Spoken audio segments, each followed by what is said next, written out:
આવ્યા સંત મહાત્મા, હાર જોયો, ચમકે, આમ ચારે બાજુ પ્રકાશ. રાજા કે અંદર ન પડતા આમ બધા 4 કલાક જઈ આવ્યા. સંત મહાત્મા કે મન તરતા નથી આવડતું, મન ડૂબતા હોય ને બહાર કાઢતા આવડે છે. ધર્મમાં એક વાક્ય આમ બધું કહી દીધું, મને તરતા નથી આવડતું પણ ડૂબતા હોય ને બહાર કાઢતા આવડે છે. રાજા કે આમાં કંઈક તત્વ, એ કે હાર જોયો, દેખાય છે, 9 લખો, એને ચમકારતો જુઓ, પણ એ કે અંદર જાય તરત વયો જાય છે. સંત મહાત્મા કે વયા જ જાય ને રાજા, તમે રાજનીતિમાં ધર્મ પ્રમાણે રાજનીતિ કરો છો પણ ધર્મને જીવનમાં નથી ઉતાર્યો. આ કેટલામાં રાણી સાહેબા છે? એ કે 3જા. એ કે હવે રાણી સાહેબા હતા ને, રાજાએ કહ્યું 4થા ગમે તો પાછા લઈ આવો. એ કે ત્યાં સુધી હાર ન મળે. પણ લ્યો કે હવે મારી ઉંમર થઈ છે, ધોળા દેખાય છે, કુંવર હવે રાજગાદીએ બેસશે અને હવે હું વનવાસ કરીશ. રાણી સાહેબે કે ઉંમર થઈ હોય તો જવું જ પડે ને, એમાં શું? એ કે તમે આવશો? એ કે પેલી રાણીને આવે કેટલા વર્ષ છે, હું તો હમણાં આવી છું. સંત મહાત્માએ બધું જોયું. રાજા સાહેબ શું વિચાર કર્યો? આ બધા ઝાંઝવાના જળ છે. હાથો ઝાંઝવાના પાણી, આશા ખોટી રે બંધાણે, દીવડો નહીં રે જલે, હંસલા હાલો ને હવે, મોતીડા નહીં રે મળે, થાક્યો મથી રે મથી, કારણ મળતું નથી, સમજણ પડતી નથી, હંસલા હાલો ને હવે, મોતીડા નહીં. રાજા કે સંત મહાત્માએ કીધું આ તો ઝાંઝવાના પાણી, આશા ખોટી રે બંધાણે. આપણે જાતા હોય ગાડી લઈને, બહુ તરસ લાગી હોય, એમથી આગળ પાણી છે ત્યાં જાય, ઝાંઝવાના જળ હોય, તરસ ન છીપાય. હવે એ કે શું નક્કી કર્યું? એ કહો ને. રાણી સાહેબા કે એને એમાં જ રસ હતો, એના હારમાં. ત્યારે સંત મહાત્મા કે આવો રાજા. રાજા કે વચન આપું છું કે કુંવર હવે ગાદીએ બેસાડવા જેવા છે, સમજો છે, રાજ સરસ ચલાવે છે, એટલે હું આજથી નિવૃત્તિ જાહેર કરું. સંત મહાત્મા કે આવો. જઈને એક લાકડી કાપી અને આમ ડખોયડું એટલે હાર વયો જાય. વળી લાકડી લઈ લે એટલે હાર.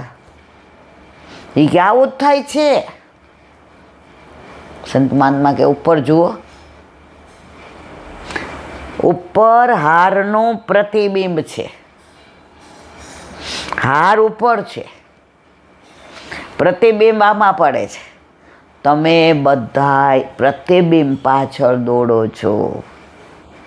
ગમે એટલા મથો ને ગમે એટલા અંદર રહો, તમારા હાથમાં હાર આવે નહીં. મોરલ ઓફ સ્ટોરી, સંત મહાત્માએ કહ્યું આપણે બધા સંસારના સુખ જે ઝાંઝવાના જળ જેવા છે એની પાછળ દોડીએ છીએ, પણ ઉપર જે સાચો હાર છે ને, જે આપણો પ્રભુ છે, એને જોતા નથી. પછી થાકી થાકીને બધા આ દુનિયા છોડીને જાય અને 84-252 પાછા આવજા કરીએ. રાજાએ ચરણ પકડી દે, અહીંથી જ રાજમાં જવું નથી. આ હાર એટલે જ ચોરાયો, મને શિક્ષા આપવા માટે કે ક્ષણભંગુર છે આ જિંદગી. બધાય આપણે પ્રતિબિંબ પાછળ જ દોડીએ છીએ. સાક્ષાત પૂર્ણ પુરુષોત્તમ છે એને છોડી આ મારો દીકરો ને આ મારી દીકરીને.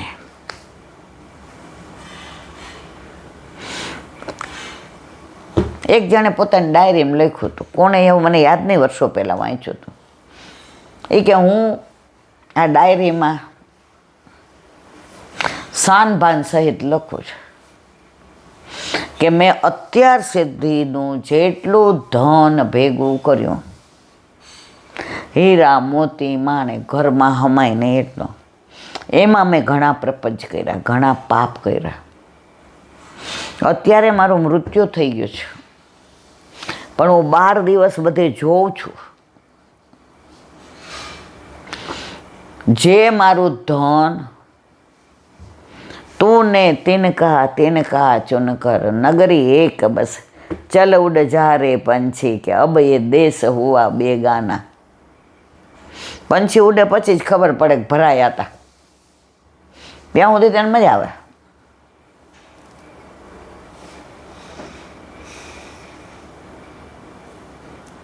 એટલે રાજાએ કહ્યું, 1 મિનિટ, તો 12 દિવસો જેટલો પૈસો મેં એક પેટે પાટા બાંધીને ભેગો કર્યો, પ્રપંચ કર્યું, ખોટું કર્યું, લોકોને છેતરા, એ જ પૈસો અત્યારે ખરાબમાં ખરાબ રીતે વપરાય છે. ઘરમાં હું હતો ત્યાં સુધી દારૂ નહોતો આવતો, હવે બોટલો આવે છે. હું હતો ત્યાં સુધી લસણ ડુંગળી નહોતા આવતા, હવે નોનવેજ આવે છે. હું હતો ત્યાં સુધી ઘરમાં પત્તાની કેટ નહોતી, હવે જુગાર રમાય છે. તો નોંધ મારી એ છે કે આના ઉપરથી સમજી ગયો કે હવે ભગવાન મને ખરેખર મનુષ્ય જન્મ આપે, કશું ખોટું કર્યા વગર, આ સાથે લઈ જવાનું નહોતું એ બધું ભેગું કર્યું. હું ને મારો પ્રભુ, આપણા બધાની યાર હાથ થાય છે. કેવો સરસ વાર્તા, મજા આવે. હમણાં કોક મારો મોબાઈલ લઈને દોડે, જોઈએ ઈલાબેન દોડે છે કે નહીં પાછળ. જ્યારે તબક્કે પહોંચી જશું ને પછી આપણે પાછું વાળીને નહીં જોઈએ. પણ મારા વાલા, રોજ સત્સંગ કરશું ને તો કાળમીંડ પથ્થરમાં પણ ખાડો પડે છે. આજે આપણે 25-30 વર્ષ પહેલાં હતા એવા નથી હવે. અને સમજીને ઠાકોરજી તબિયતમાં થોડું 19-20 કરે કે હવે જપી જાઓ. તો બસ આ વાર્તા પરથી એ જ જોવાનું કે ઝાંઝવાના જળ પાછળ દોડ્યા વિના યમુના જળનો પાન કરીએ. મન કર રે તું યમુનાજીના પાન. બસ કાલે પેલું યુટ્યુબમાં મૂક્યું કે ભાઈ આવી રીતે યાત્રાનું, તો એક દીકરી નાની એવી છે, 25 વર્ષની હશે, લગ્ન કરીને ક્યાં ગઈ છે, ન્યૂઝીલેન્ડ કે ખબર નહીં. એણે સરસ પ્રશ્ન કર્યો. એ કે આંટી, મેં વ્રજ નાની હતી ત્યારે જોયું છે, એટલે મને યમુનાજી યાદ છે, મને ગોકુળ યાદ છે. મને રમણ રીતિમાં ત્યારે તો એવી સરસ હતી, અત્યારે મને ખબર નથી. ત્યારે તો અમે બહુ લોઈટા પોઈટા, પણ રમતમાં, કારણ કે હું ત્યારે 12-14 વર્ષની હતી. ત્યારે ગિરિરાજની પરિક્રમા આ લોકો ચાલે ને ઘડીક વારી કે ત્યારે બેસે વાહનમાં પાછા. મેં દોડીને કરી, રસ્તામાં ક્યાંય મેં જળ પણ ન લીધું. પણ ત્યારે મેં ક્રિયા કરી. હવે તમને પૂછાય કે નહીં મને ખબર નથી, પણ મને 1-2 મિનિટનો ટાઈમ આપો તમે. અને મારા જેવા ઘણાય છે કે આપણે પરિક્રમામાં જઈએ લીલી પરી, તો આખા દિવસનું મને કાંઈક કહી દો ને કે શું કરવાનું. મારા મિસ્ટરને આવવાનું મન થયું છે, પણ એણે મને પૂછ્યું કે આખો દિવસ શું કરવાનું, આખો દિવસ શું કરવાનું. એટલે મને 1-1.5 મિનિટમાં ખાલી કહી દો. મને એની વાત બહુ ગમી. લંબાણથી એટલે નથી કહેતી કે ભાઈ તું આવ ત્યાં તને જે આનંદ આવે ને મારે કંઈ નથી દેવો. કોલેજમાં હતા ને પિક્ચર જોવા જાય ને, જો ઓલા જોયેલી કોઈ બેનપણી નીકળે ને, અરે જસાણી અહીંયા હું એન્ડ, અરે નથી સાંભળવો એન્ડ કહી દે, પછી થિયેટરમાં જવાનું જ મન ન થાય આપણને. હું કહું ના તું જા. એક તો છાનામાં ના જતો હોય, ઘરમાંથી તો સંત જ્ઞાનેશ્વર, રાજા હરિશ્ચંદ્ર આવા જ પિક્ચર જોવા લઈ જાય. આવા બધામાં તો એમ બધું નહીં કહું, પણ તને ઝલક કહી દો કે જો પાલ એટલે એટલા સરસ. આપણે ઓલા ગામડામાં ઘોષ હોય ને, ઘોષ એટલે કે ત્યાં એસી નથી, ત્યાં ઓલા જાડા કપડાથી બનાવેલા પાલ, એમાં પંખા મૂકી દે અને પલંગ, પણ પલંગ આ તમારા મારા જેવા નહીં હો મારવાલા. અને સાઈડમાં બાથરૂમ એટલે નાવાનું. પછી ત્યાં તમારે બધું, એટલે સવારે 4:30 ઠાકોરજી પધરાવીને ગયા હોય તો 4 વાગે, ન પધરાવીને ગયા 4:30. જો 2 જ મિનિટમાં કહી દઉં, સાંભળી લેજે દીકરા. એ કે તમે આમાં કહેજો ને એટલે બધા ઘણાય મારા જેવા. સારું હાલ ને. સવારે ગરમ પાણી આવી જાય, સ્નાન કરીને ઠાકોરજી માટે દૂધની વ્યવસ્થા બીજા પાલમાં કરી હોય, ત્યાંથી આપણે ડોલચામાં દૂધ લઈ આવવાનું. ઠાકોરજીને ત્યાં તમે જુઓ ને, બહાર જ્યાં ઉતરો ને આખી બજાર થઈ ગઈ હોય. જે નંદ બાબાને યશોદાજી વખતે ગોકુળમાં જે બજાર હતી, હટડી, હવે હટડીના કીર્તન આવશે. નાની એવી હાટ, બધે હાટ થઈ ગઈ હોય. એમાં ટોકરી મળતી હોય ને મેવોય મળતો હોય, સોય દોરાય મળતા હોય ને, કોઈ બિચારું અપરસ કરવા સાડી ન લઈ હોય તો એ મળતું હોય ને, લોટે મળતો હોય ને, દાળ ચોખાઈ, બધું મારવાલા બધું. એટલે આગલા દિવસે આપણે બધું મેવો ને, એટલે સવારે ઠાકોરજીને દૂધ ને ત્યાં દહીં મળતું હોય. આપણે ધરાવતા હોય તો ફટફટ 2 જણા હોય તો લઈ આવીએ. ઠાકોરજીને મંગળા કરી, કીર્તન 1-2 કરી, જારેજી ભરી, શ્રૃંગાર કરી, અને આપણે જ નાઈ લીધું હોય તો જ સેવા થાય. એટલે સવારે માનો ચાલતા જતા હોય તો ઘણા ડ્રેસ પહેરે, અને ઘણા ગોપીભાવથી સાડી જ પહેરે. 8 ને 12માં સાડી પહેરી હતી, પછી આ પગે હેરાન કર્યા. બાકી જેને ખરેખર નાના હોય, ગોપી જ બનો. અને ત્યાં 5:30 વાગે ગુરુના ઠાકોરજીનો ઘંટ વાગે, એટલે દર્શન કરી, આરતી કરી, આજ્ઞા લઈ ગુરુદેવ આગળ કીર્તનિયા બધા જાંજ ને પખાવચ ને કીર્તન ગાતા જે ને વહુજી ને બાળકોને, અને જે દોડે ઉઘાડા ચરણે. જો આપણે અમારા જેવા હવે પાછળ ન જઈ શકે, તમારા જેવા તો દોડે ને હારે, મજા આવે તમને બધાને. કારણ કે તેમ કીધું કે આંટી હજી તો મારા લગ્ન થયા 2-3 વર્ષ થયા જ, ટેણીઓ નથી ત્યાં હું કરી લઉં. મને બહુ ગમી એની વાત. અને પછી જ્યાં લખ્યું હોય કે પહેલે દિવસે પાલ મધુવનમાં પડે અને આગલા દિવસે હેલો પાડે કોણ?